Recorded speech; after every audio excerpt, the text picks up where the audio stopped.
Hey guys, welcome back to the channel. So, usually I'm pretty pumped to start a video. We're going to tackle something here productive. Well, not so much this one. And if you watched the last video, yeah, we're working on the truck. So, let's dive into it.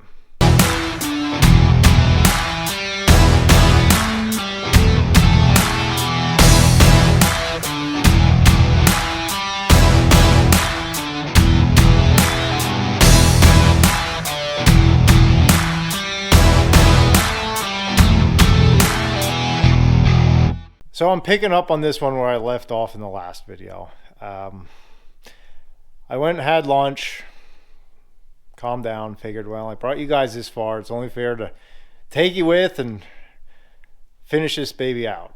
So let me show you what we're working with here. And if you didn't see the last video, you're going to have to go back and watch that. But long story short, pulled the high pressure oil pump off of this truck just to find out that one of the mounting bolts was stripped and I made it worse. Now we gotta resolve that problem. So, I don't know if you're not really gonna be able to see. There's a hole up top there. That one's good. There's a hole in the bottom. That's the one that's stripped. So I gotta drill that out, tap it, put a helicoil in. Now, I'll show you what a helicoil is if you're not familiar.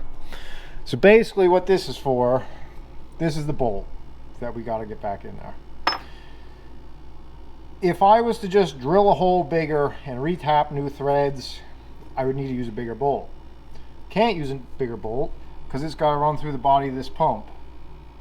So what you do in that case, drill a hole, tap it bigger, thread in a helicoil. Those are stainless steel threads. Break the tab off, lock that in place. That is the right thread pitch for this bolt. Just so happened I had these in my toolbox, luckily. That's what we're going with. Is it going to be fun? Absolutely not.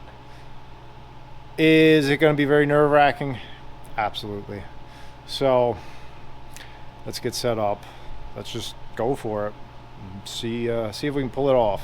So I'm going to do my best to get you some shots of this, but it's hard to get in there. It's tight, so I can't really get the camera in and work, and ultimately I'm more focused on doing this right than having you guys watch. So I'll see if I can get the best of both worlds here. But the first thing I need to do is drill out that bad hole to make room for the tap.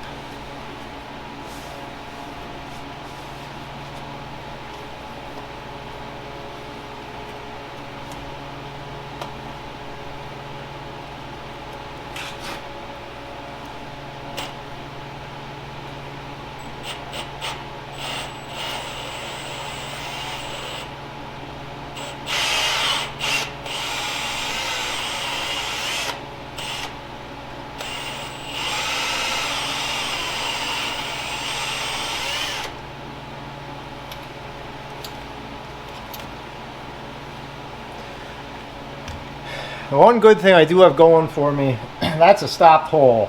So I don't have to worry about putting filings down into the motor. I just need to clean up what comes on the outside here.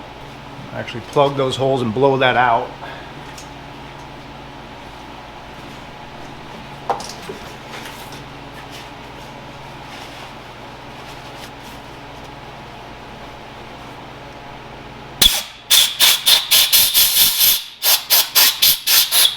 Now we get to tap it.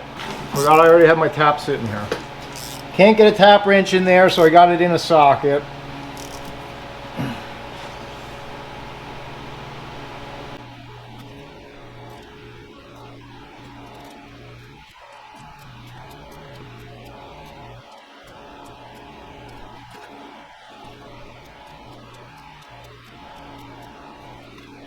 This is really soft metal, which was good for the drilling part. Hit or miss for the tap part. As long as you start good, it's good. If you get a little crooked, I'm doing it the right way, which is by eye. About the only way I can do it. Just trying to keep that tap running straight.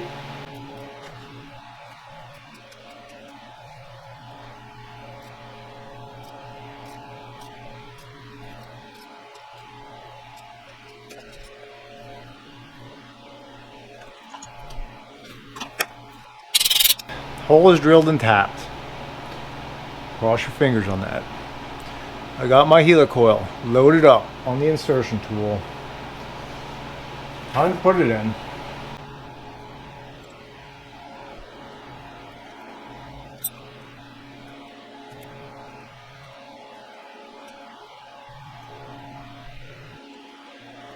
She's in.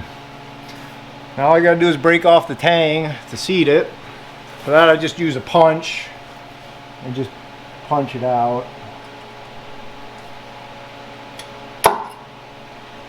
You can blow it out, but I think I can get it with a magnet. There it is. Oh. If I told you I was nervous, that'd be an understatement. I was a little bit shaky doing that.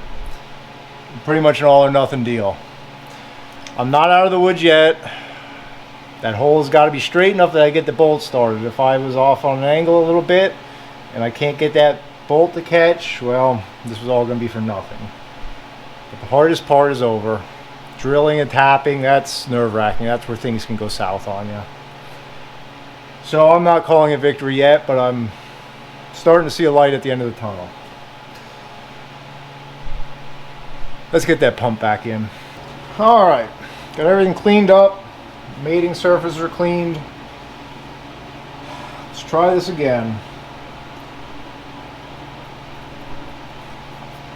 Take two. Unfortunately, this is one of the hardest parts.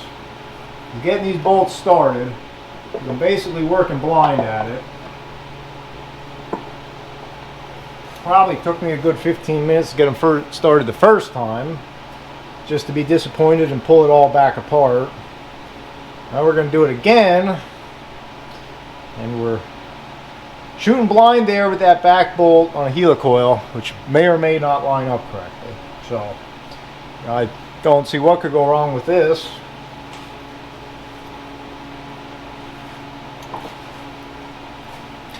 It's really so tight I can't even get my hands in there barely. You kind of have to use a socket with an extension.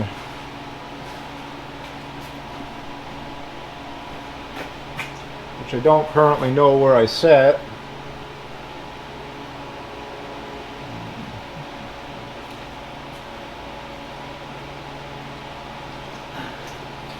It's on the workbench.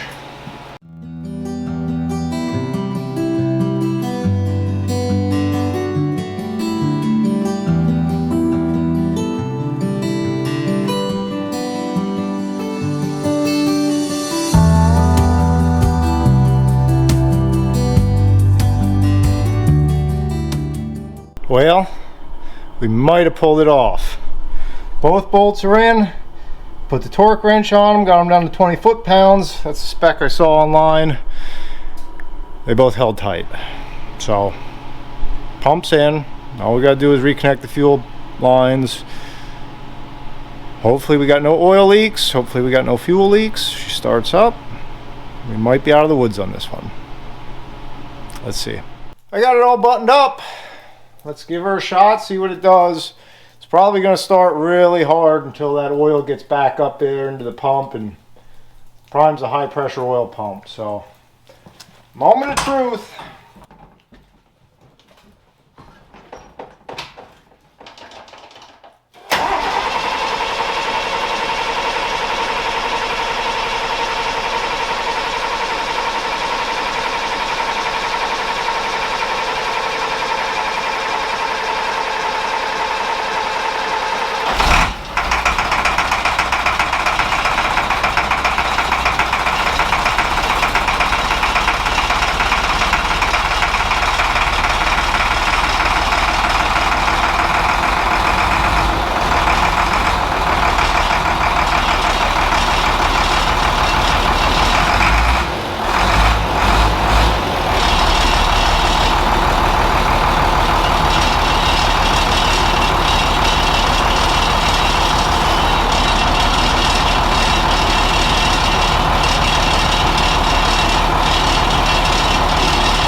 Well, she works.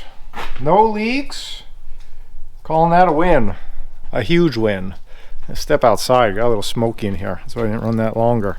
Starting to get a little bit nervous though when it was cranking and cranking and that battery started drawing down. I don't know about you guys. I was starting to think, oh boy, here we go. What's next? But she's running nice. So you want to run your own business, this is what you deal with. It's just a daily struggle. Yeah, I guess I could have sent it somewhere to fix that oil leak, but if you're watching the whole video, you know that's where it kind of got me in this mess in the first place. You know, went to the international dealer, and I'm not gonna name names. I'm 99% sure that was the problem. Adding this all back up in my head, what's going on here with the history of this truck. It's just funny how that oil leak started after they worked on it, and I know what those threads were when I took that apart. So it's fixed the right way now, at least in my mind. Like I said, I'm no diesel mechanic. You guys that are, I don't know what's wrong with you. That I would not want to do it all day every day. It's nerve-wracking, but I can dabble in it when I have to. When it saves me a couple $1,000, I'll take a crack at it. Actually, I guess one of the other things I wanted to mention, I am very fortunate. I am super fortunate to have the buildings I have, the tools I have to be able to do this work. It wasn't always this way.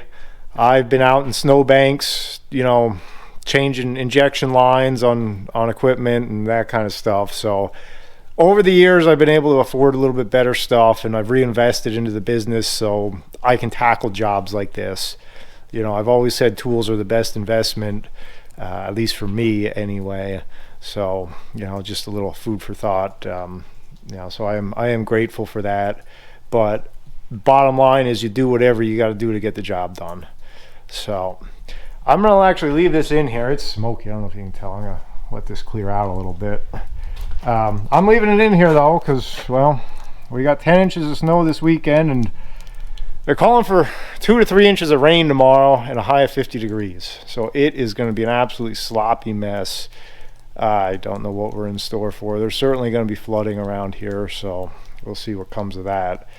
But the truck's not going anywhere tomorrow, and it's going to be muddy and miserable. So I'm just going to leave it parked in here overnight. But that's where I'm going to end this one. Thanks for coming along with me. I know it didn't start the best. I didn't know how this video was going to end, but we pulled it off.